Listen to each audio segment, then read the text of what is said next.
The refugees coming to Serbia, one of the greatest needs for them, of course, is to move on, keep moving. And this is typical of trauma. A lot of these refugees are fleeing war and conflict and danger and threat. They're coming from war zones. They're coming from Iraq, northern Iraq, like the Yazidi. They're coming from Syria, like in Aleppo. They're coming from Kabul in Afghanistan. And many of these people, they are what we call the push factor. They are being pushed out of their countries. They're coming to Serbia. What do they need? Well, they're looking for a place to settle. And the problem is traumatized people find it very difficult to settle. While they're in Serbia, I don't know whether they'll live here for the rest of their lives. It may not be their plan. But what do they need primarily? They need to feel safe. You will find traumatized people, men, women, and particularly children, they do not feel safe.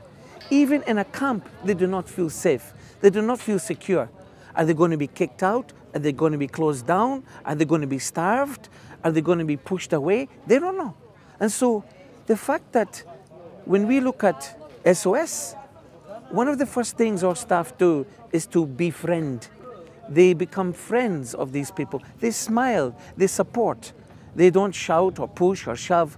They try to befriend them. So I think one of the key needs for the refugees is to feel somehow safe, secure, and also for people to see that they have a purpose. That these people can contribute towards maybe either this economy or wherever they're going in the future. That they're people of importance. They're not refugees, they're people. And this reminds me of a story when I was working here, whereby a refugee came to me and he says, "Don't you think I smell?" And I said, "No, you don't smell." He said, "I smell. I'm dirty. I'm an Afghan. I'm a doctor. But who wants a smelly Afghan doctor?" And I said, first of all, you don't smell. Secondly, a doctor? Well, here in Serbia or Macedonia or wherever you go, we need your services. You're important. But he says, "I'm tired. I don't want to go on. I have nothing to look forward to." And I remember sitting with this guy with some of our staff. And I think the only thing I was able to give him was hope. Many refugees are too busy giving handouts. You want a cup of tea? You want some water? Can I give you a shirt? But I think what's unique about us, we're able to sit and give them hand-ups, empowering them, giving them trust, giving them hope, giving them love.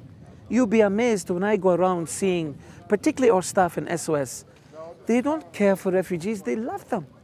They honor them. They respect them. So a traumatized people who feels loved, honored, and respect, they feel of value. And I think this is one of the greatest things that we're offering to these people.